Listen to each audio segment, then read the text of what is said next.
Show का आगाज़ करते हैं। हमारे साथ जो पैनलिस्ट हैं वो थोड़े से परेशान हैं बिकॉज दोनों पैनलिस्ट जो है वो 2 बार लाहौर पे बैक कर चुके हैं एंड बहुत सारी टेक्निकल रीजंस दी। आज जानेंगे कि उन्होंने क्या ये गलती की या उसकी क्या रीज़न है। सबसे पहले हमारे साथ हैं साबिक टेस्ट क्रिकेटर, साबिक चीफ सेलेक्टर हारून रशीद साहब। Sir thank you so much for being on the show.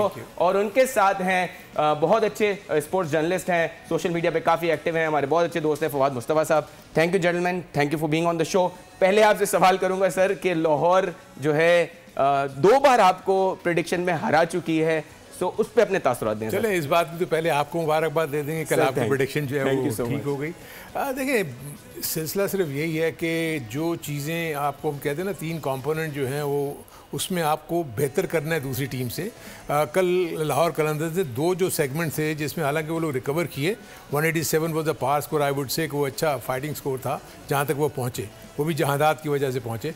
दूसरा जो उनका बॉलिंग जो ख़ास उनका मेन वेपन है जिसमें वो लोग जीते चले आए हैं, क्योंकि विकेट टेकिंग एबिलिटी रखते हैं। शाहीन शाह और हारिस रऊफ दोनों विकेट्स लेने में नाकाम रही और उनको जो साथ नहीं दे रही वो उनकी फील्डिंग है।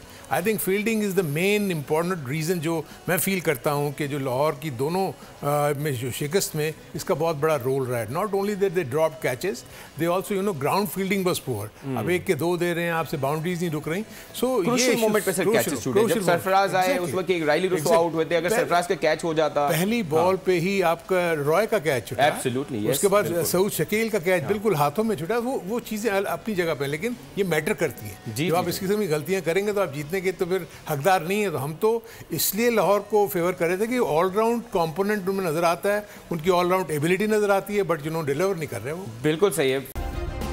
सब्सक्राइब करें और बेल दबाएं ताकि कोई खबर रह न जाए।